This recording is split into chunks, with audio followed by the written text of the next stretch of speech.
Just want to be happy. That's all I want.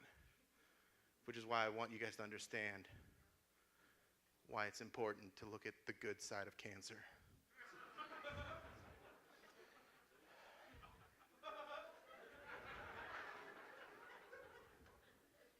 Nobody ever looks at the bright side of cancer. I know you guys are a little nervous having heard that. It's a weird thing to say, all right?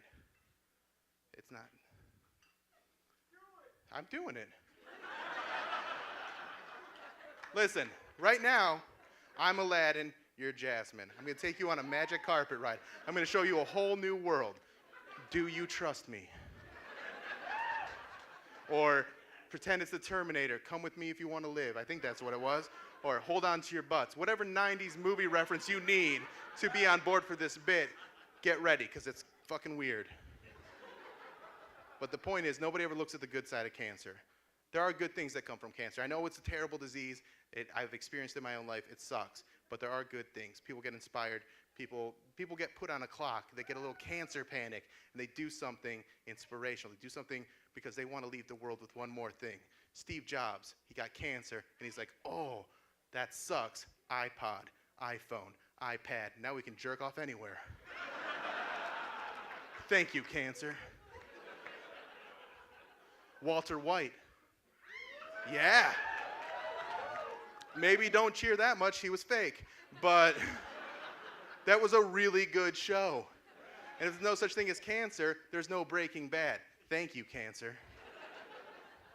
The biggest problem with cancer is that the wrong people keep getting cancer. If we could control who gets cancer, then we could get some shit done. Like if we could make Mark Zuckerberg get cancer, then he wouldn't be worried about redesigning Facebook with a new font. Oh, here it comes, it's rolling out this week. No, he would take all his billions of dollars and put it into cancer research and cure fucking cancer. Yes, thank you, cancer. And it doesn't have to stop with people like him. If we gave it to certain artists, certain musicians, they'd be inspired to do things that would just be transcendent. Like the best musician, my favorite musician from the 80s, Prince. Right? The best. And I know some of you guys are like, oh, what about Michael Jackson? He fucked kids, not into it. I know Prince looks like he fucked kids, but he didn't. And you gotta give him credit for that, because he wore all those puffy shirts, and you're like, I think he fucks kids, but he didn't. Good for him.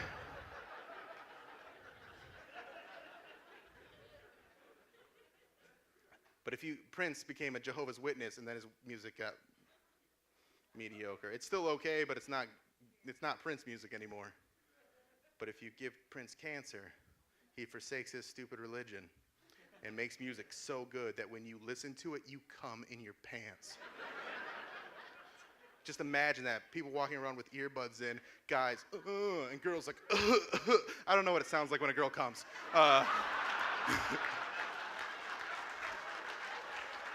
But anyway, thank you, cancer.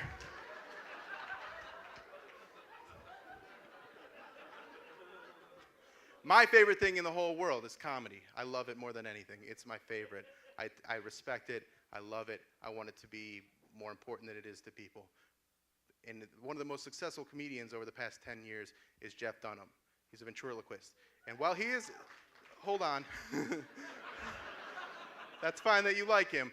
But he's not my cup of tea. But I do respect him because he works very hard. He has brought people a lot of happiness, but his comedy's way too broad. And I think he's very talented, but he's misguided.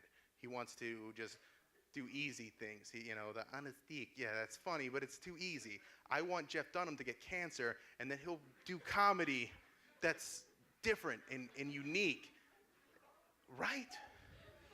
It'd be amazing. He would be so funny if he got cancer, because that cancer panic would set in. That when you watched his jokes, laughter would become the actual best medicine. Like you would laugh so hard, disease would leave your body. It would cure hunger. It would be the best thing ever. Ever. And even if it wasn't, at least another ventriloquist is dead.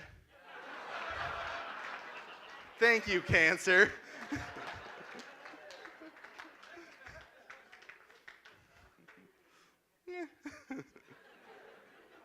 You try making cancer funny.